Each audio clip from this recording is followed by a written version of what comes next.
Live, we're here at the Sidewalk Cafe, the Winter Indie Folk Festival 2013, last night. We just heard from Peter Zuz and the Steps. How about a hand for those guys? Yeah. CD release, in fact. Now it's my pleasure to introduce to you Rav Shmuel. Yay! Thank you so much. The song is called Waiting for the Sky.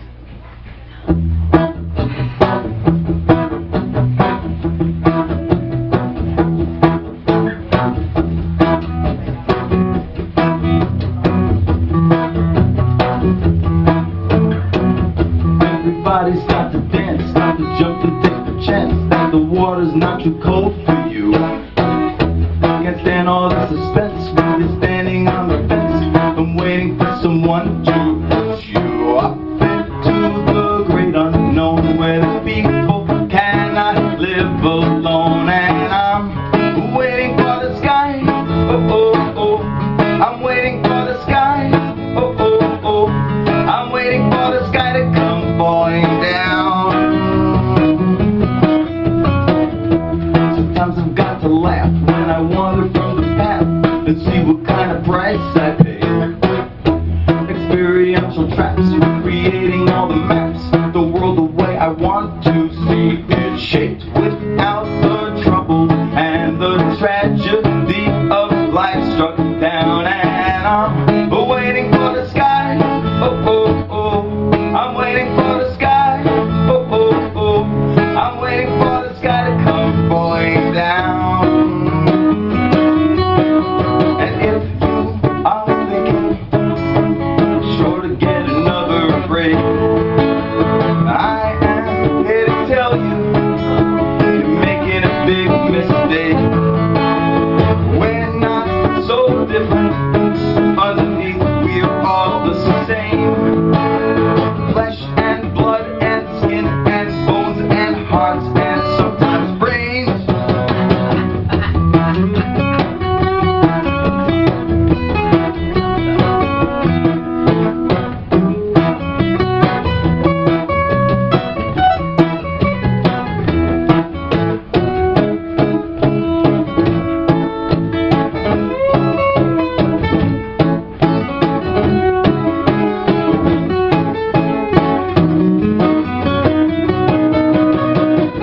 Everybody's got to dance, got to jump and take the chance when it is offered to you. Or else you spend your time waiting for some sign that you have not been waiting in vain for everything to be perfected. All your pleasure needs detected. And I'm waiting for the sky, oh oh oh. I'm waiting for the sky, oh oh oh. I'm waiting for the sky to come falling down. I'm waiting for the sky, oh oh oh. I'm waiting for the sky, oh oh oh.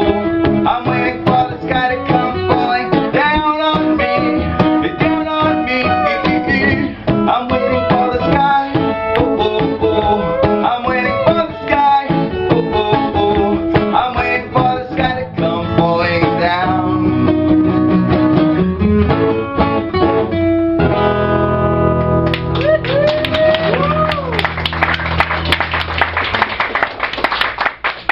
Thank you so much.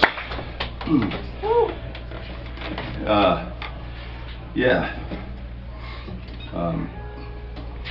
I don't usually start with that song, so I'm like off balance here. I figured I would try something different tonight. Because I am launching my website. Actually, I launched it before I got in the car to come here. You'll have to take my word for it, unless you have a device in which you could check it. I never realized how hard it was to do your own website. And I think that the website designers of America deserve more credit. Okay, so if I sound a little giddy, it's not because I had anything to drink, it's because I haven't slept. I didn't sleep last night because I was like, I'm doing this website no matter what, so it's up, and I will sleep when the sky falls.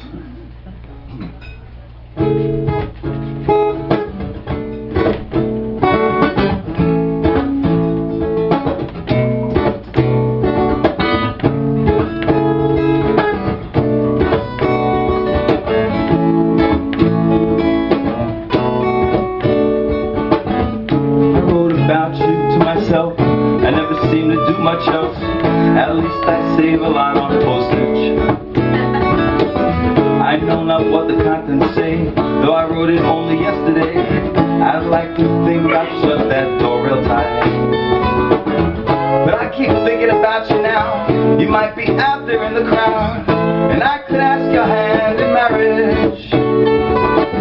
Though that would be a big mistake, I think it's one I'd like to make, and hope that things would turn out right.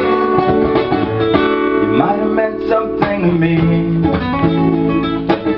Why did you have to ask for everything you knew I could not give you, and then it was much too late for me to get you back on track to realistic expectations? You might have meant something to me. Why did you have to ask for everything you knew I could not give you, and then it was much too late for me to get you back on track to realistic expectations?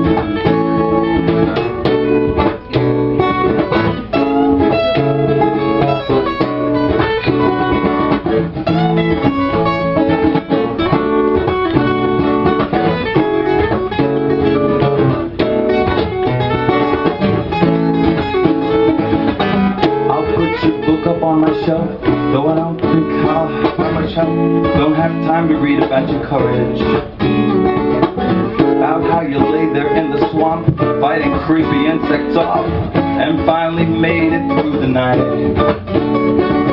And I get your weird analogies, I get your attempts to capture me, I get you want me in your entourage, but I don't think so, honey. Your world is too much value placed on money, so instead I turn and say goodbye. It might have meant something to me. Why did you have to ask for everything you knew I could not give you, and then it was much too late for me to get you back on track to realistic expectations?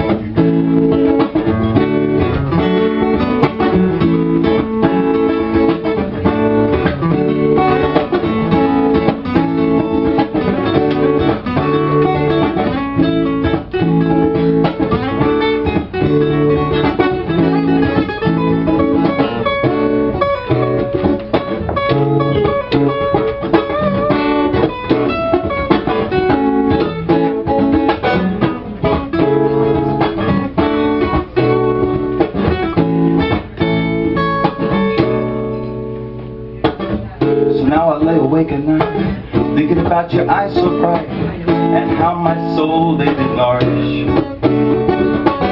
How all the people used to say we look so much alike, and how we'd walk and hold our heads up high.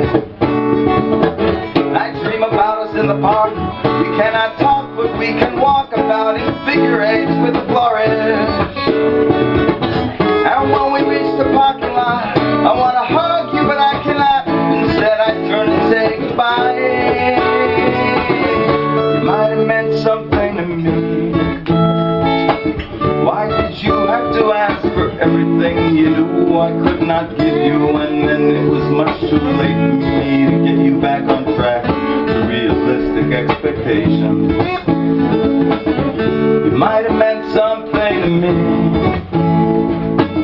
Why did you have to ask for everything you knew I could not give you, and then it was much too late for me to get you back on track to realistic expectations? You might have meant something to me. Why did you have to ask for everything you knew I could not give you, and then it was much too late for me to get you back on track to realistic expectations?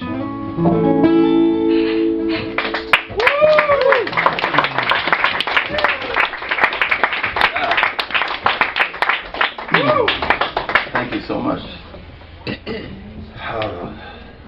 This is Chris Hansen, by the way. Awesome, got awesome guitarist, an awesome person that I met out in the woods in Pennsylvania a couple of summers ago, and haven't been able to get rid of him since, which is a blessing. Okay, so let's do something a little a little faster. I did bring a map. I have a song about a map tonight, but I'm gonna wait for a couple of minutes before we do that one. Oops. Let's see. All right, we're gonna sing. This song is I mean, there's a little story that goes with it, but I'm gonna just tell the short version of it because I want to play more music. But basically, I was in this big RV following fish around one summer. We called ourselves gefilte fish, which we thought was funny at the time. And one time we actually had a contest at the college station in Oneonta, and we asked like these trivia questions, and anyone who like answered the questions could get a full jar of gefilte fish. And nobody called. For like most of the time, till one person called, and we were like, "You won!" And he comes all excited, and he was like, he didn't know he was the only person who had called at all. And it was awesome. And so, anyway, that was totally not the story I set out to tell. But anyway, so we gefilte fish, right? So we're following them, and we don't Shabbos. I don't drive in a car on Shabbos, and on Saturday, Shabbos, the Sabbath. So we don't. I wouldn't go to the concert on Sabbath. So we would always find a place to go, but with an RV, it's not a big deal. But one time we were supposed to go to this friend's like little piece of property that he has, and we got lost. And then like, I don't know how many of you know what a mikvah is. It's like the ritual bath. So we there was like 20 minutes till Shabbos. When Shabbos comes in, you got to stop the car. And like, they saw this little stream running along the side of the road, and they were like, "Oh, we gotta go to the ritual bath." I'm like, "That's not really a ritual bath. You know that's a stream, right?" They're like, "Yeah, but it works." I'm like, "Yeah, but there's only 20 minutes till we have to shut this car off. I don't think it's a good idea." They took a vote, and I lost. And so, it was one of those times I wish I had a sky cam following me around, because picture an RV pulling to the side of the road in Woodstock, New York, and 8 neo-Hasidic hippies getting out and throwing off their clothes and jumping into a stream that they hadn't realized was only 2 inches deep.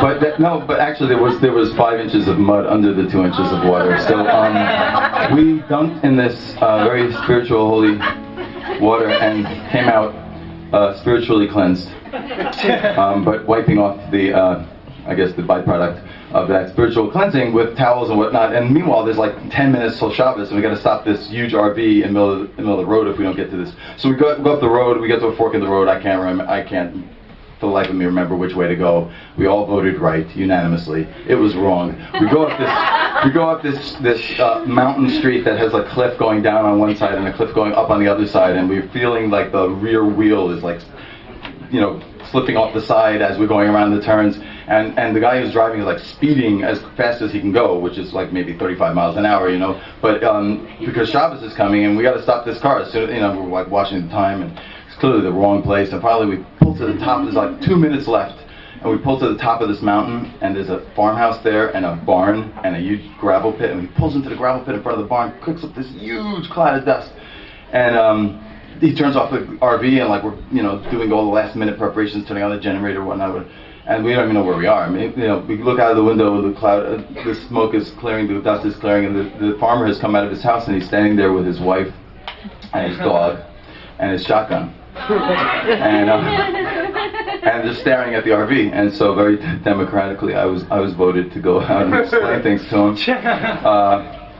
And so I did. I opened the door and I was like, "Hey, how you doing?" He's like, "Pretty good. How you doing?" I was like, "Well, we're lost." He says, "Clearly." He didn't look too happy about it. So I just like blurted out. I'm like, "Well, we're trying to get to my friend's house." He's like, "Oh, I can give you directions." I'm like, No. Have you heard of Shabbos?" And he looks at me and he's like, "I left Brooklyn to get away from that."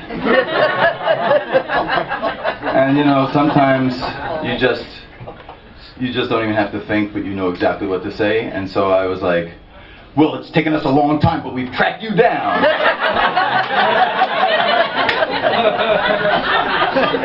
And we had an awesome Shabbos right there on his property. So anyway, all of this is basically to introduce. Good story. Thank you so much. Well, this is to introduce a song that I have about cell phones and how they don't work when you want them to.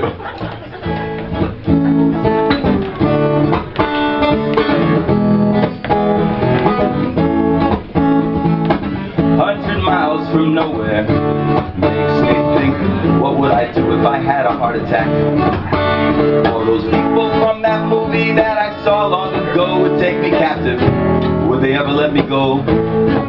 Or would they stick me in a boat after they slit my throat and ship me over Niagara Falls? The things I think about when I am too far out to use my cell phone.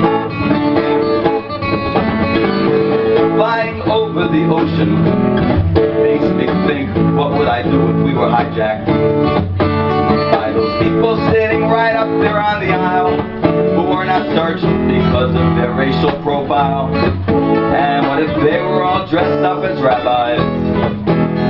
Would I always be suspect in all your eyes? The things I think about when I am too far out to use my cell phone.